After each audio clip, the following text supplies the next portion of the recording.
Welcome back. I'm MCNEW. This is Duty, Grit, and Grinds. So today is Monday. It's January 13th.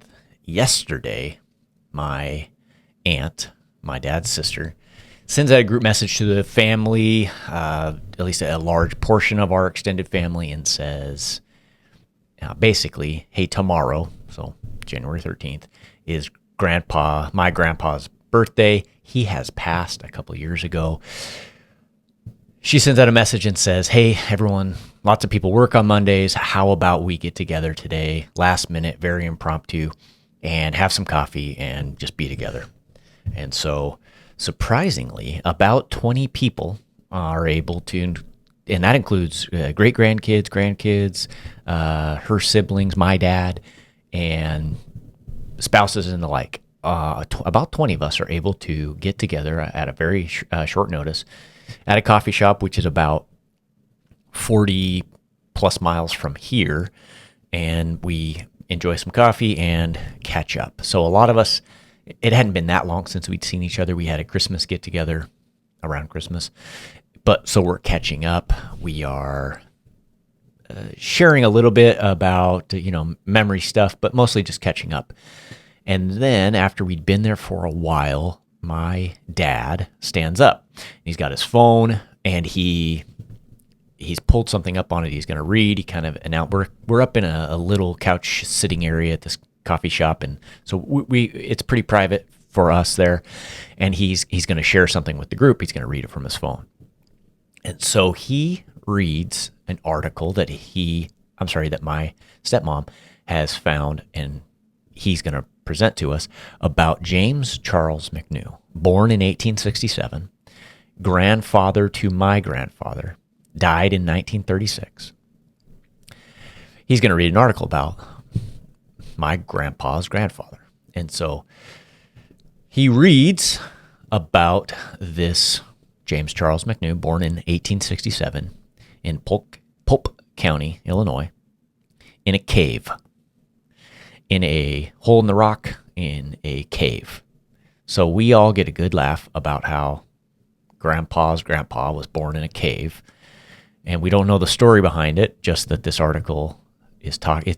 There was an article, I've now since found it myself. It's an article about caves, and it's kind of a footnote about, and in this cave, it's said that James Charles MCNEW, born 1867, in this cave.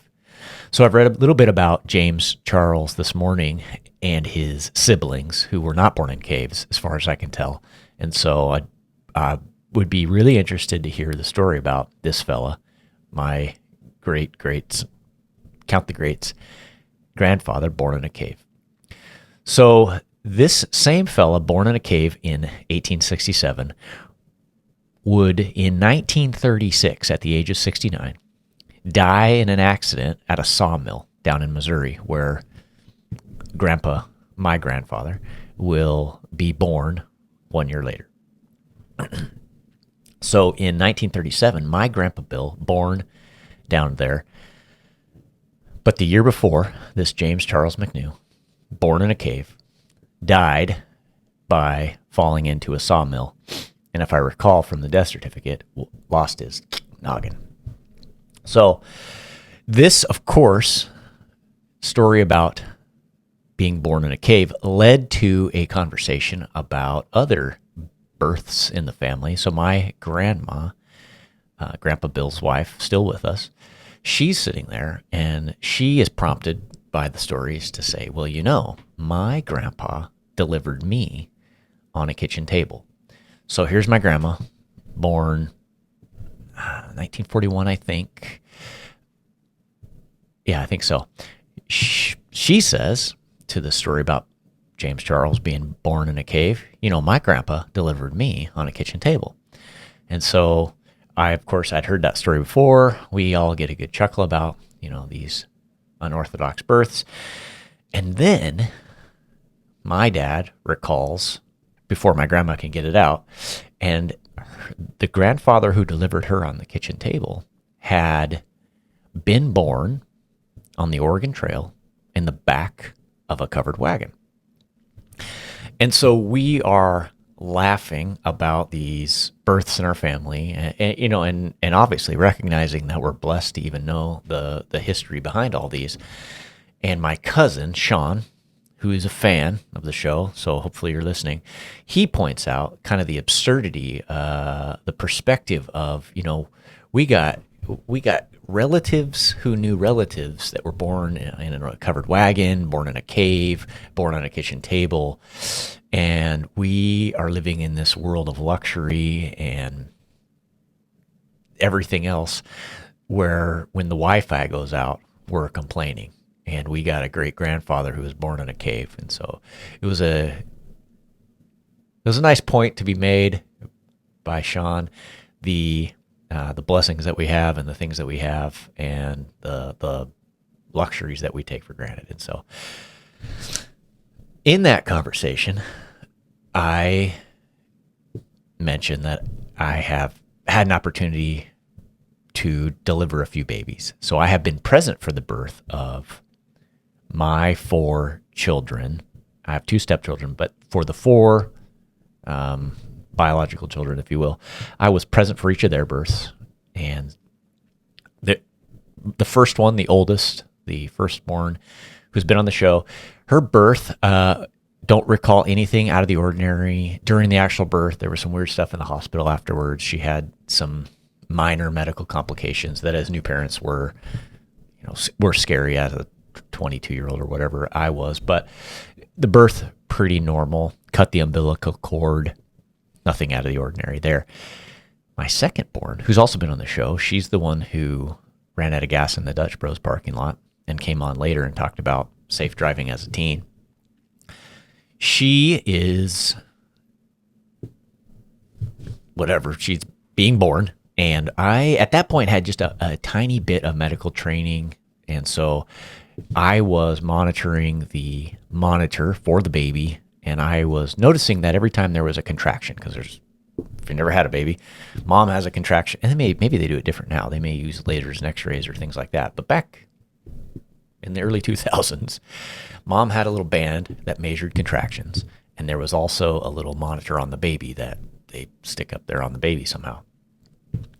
And every time there was a contraction, I noticed that the baby's heart rate, we call her Jo, her heart rate would go down every time there was a contraction. And I noticed this the first couple contractions that had happened, and I alerted the nurse to it, who actually was a friend of ours, who's married to a fan of the show.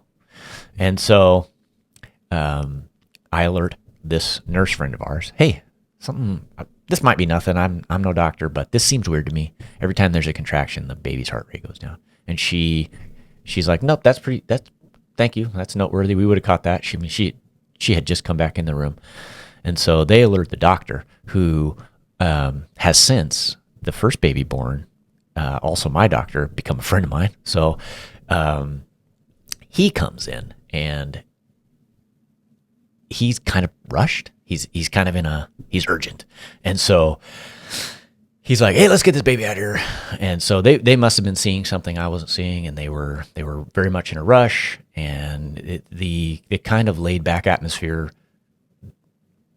escalated very quickly. And so he's barely got his gloves on, and he's giving orders to the nurses. And this was 18 years ago now, so I don't remember it all, but I remember the important parts very vividly. And so he's shouting orders and he's giving commands, and the nurse and everybody's. Now, I've seen this one other time with my oldest daughter, and this is like very much different. That was very laid back. This is urgent. And so he's, saying, we got to get this baby out, give me a couple good pushes. And my wife at the time does, the girls' mom, she gets this couple good pushes, and Jo pops out. Well, in the cord of her umbilical cord, there is like a very obvious knot, like a big old knot. And what I'm told is that as the contractions would come and the cord would stretch, the umbilical cord was knotting tighter, and it was creating this thing we were saying. And so we see that, and the doc's running the show. It's still quite urgently, and he says, get the scissors. He looks at me. I'm standing there, get the scissors. No gloves, no nothing, just, being dad watching. And I'm like, oh, I didn't realize we were still doing that, because everything was, so crazy. And he goes, get the scissors. And so I'm like, all right. So I grabbed the scissors, and if you've never cut an umbilical cord, they're like a weird spongy hose thing, and they don't cut easy. They're round, and so it pops out. It's like slimes out. So I'm like, oh no. Well, like recognizing the urgency, I reached down barehanded, grabbed this umbilical cord, and cut it. And I got slime on my hands, and this was Josie's birth story, so to speak. And so we tell that as a tradition around here. I don't remember when or how it started, but many years ago at our dinner table, when we have a birthday celebration, we tell the birth story. And so we get to tell that story for her every year. So flash forward, next kid, nothing too eventful. Fourth kid, son, same, nothing too eventful. So, but the point is I've been present for the birth of my own children and seen births. I specifically recall when son was born, it was a C-section. And as the doc pulls him from the womb, he announces, whoa, big baby. So just funny memories of births. And so I didn't tell these stories yesterday, but I'm leading up to the fact that I've been present for a handful of births. And then as a police officer, I have been fortunate, blessed. I've just been in the position to be one or two people present for births out in the wild. And so I told one of those stories yesterday, to which Sean, my cousin, said, you need to tell that story on the show or something like that. And he's right. So I'm driving down the road. This is my previous jurisdiction. It's the smaller jurisdiction. I'm alone on patrol. At the time, I'm an EMT. I'm certified as an EMT. If you watch the story about being a SWAT medic, this is during that era where I've got some training, but I'm a basic EMT with some experience, and so nothing fancy. So, but I've been a police officer for a while, maybe at this point, and I'm driving down the road, and this Jeep Cherokee. So I'm coming up a hill. No, I'm sorry. I'm going down the hill. This Jeep Cherokee's coming up the hill. And as I'm getting closer to it, it suddenly pitches sideways, blocking this fairly main road.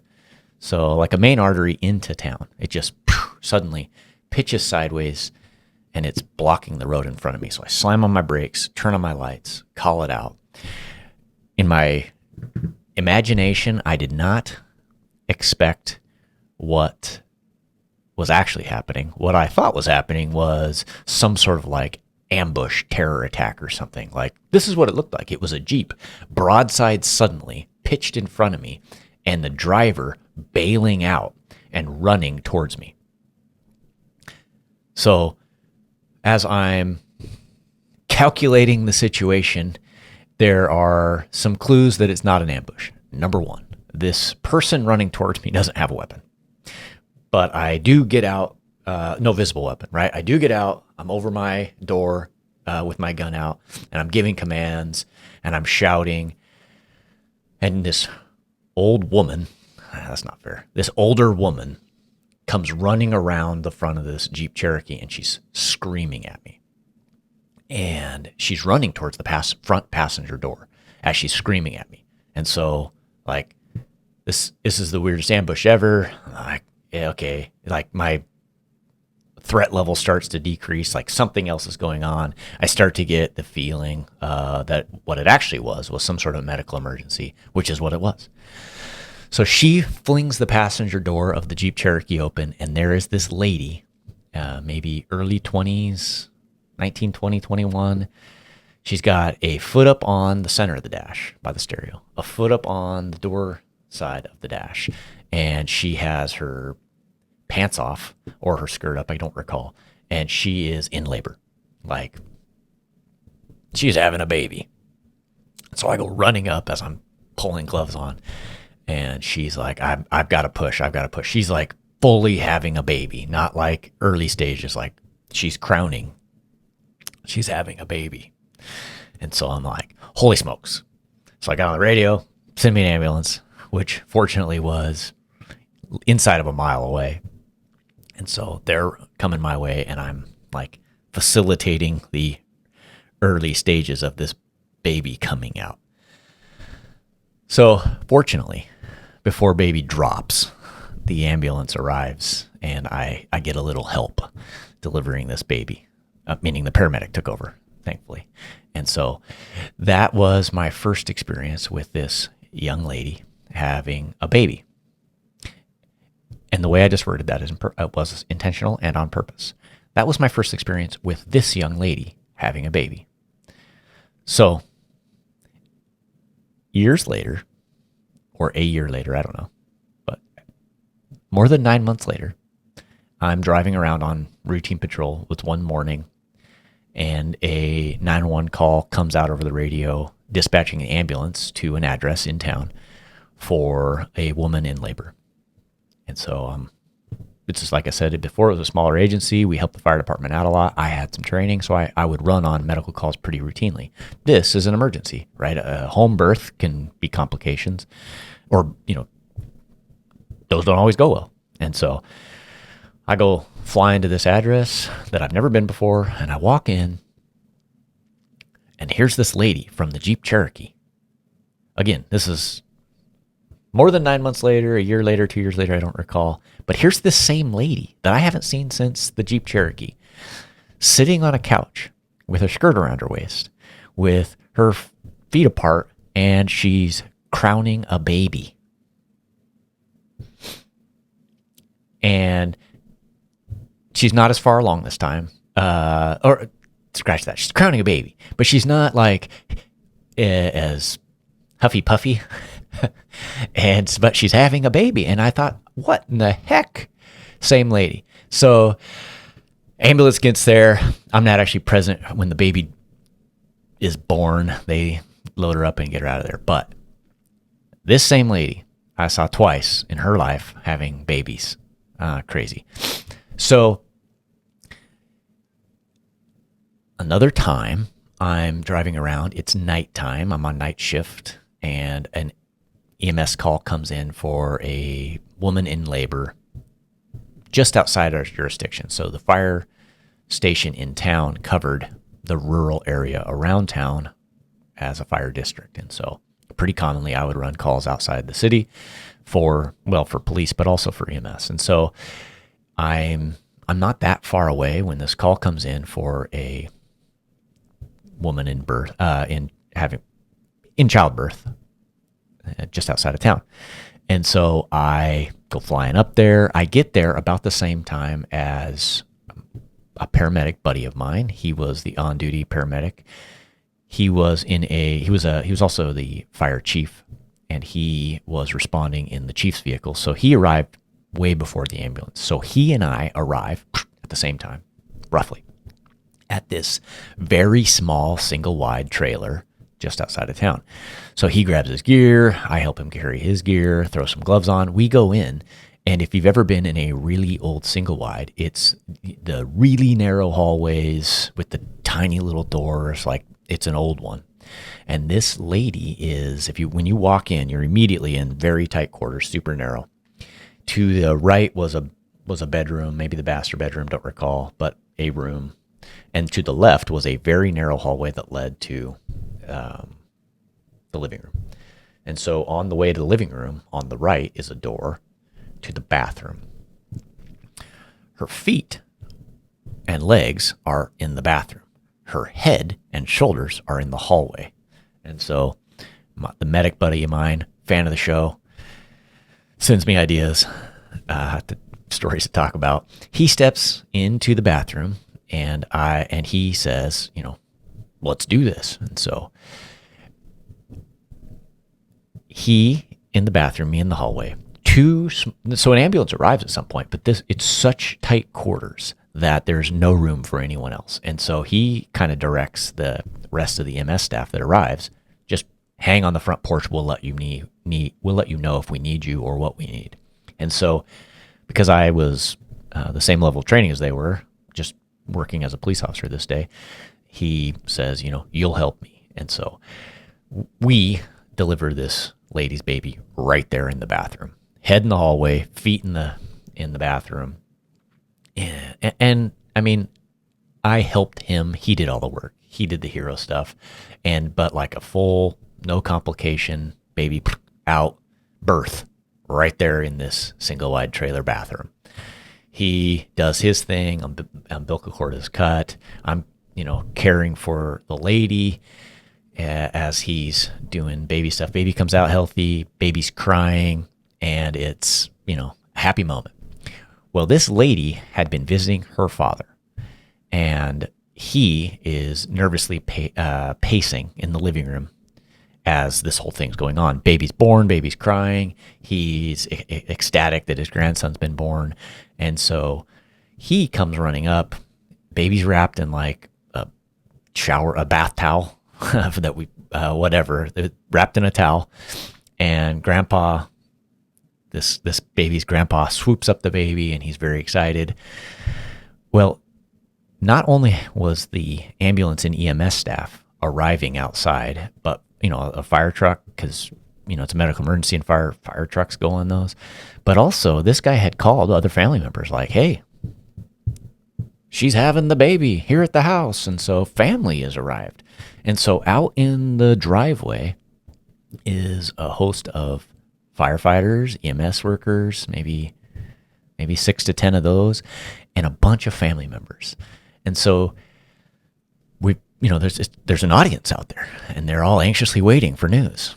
And so when he scoops up the baby wrapped in the towel, he steps past me, goes outside with this baby, and holds the baby up out on the deck and says, like, my grandson has arrived. Look at my baby grandson. And he's very excited with this 1 minute old baby outside this trailer, screaming to the audience with jubilee that his grandson had been born. It was a really fun moment. He was very excited, but also a part of you is like, that baby's brand new. But it also makes you realize, like, we're for a reason, we're very careful in a clinical environment at a hospital having babies, but babies have been born at home for a long time. They've been born in caves and done just fine. Also, babies used to die a long time ago, more often than they do now. I get that. But like, this guy was very excited. It was very fun. And so I'm talking with the lady. She hears this commotion going on, and she says, I can't believe I just had my baby here. So we have a good laugh. She's doing fine. My medic buddy is finishing up. I won't give you the gory details, but the parts that happen after the baby comes. And so I'm just talking with her, just comforting her, doing whatever she needed and whatever my medic buddy asked me for. And so we're doing all that. And I, just to make conversation, what do you ask when someone just has a baby that you don't know? What are you going to name him? So what are you going to name him? And she's like, I don't really know. We haven't really, not sure. She's not sure. And I said, well, if I can make a suggestion, Brandon, my first name. And she's like, maybe. And so when I tell that story in the wild, I like to say, as far as I know, she named that kid Brandon, because I never heard otherwise.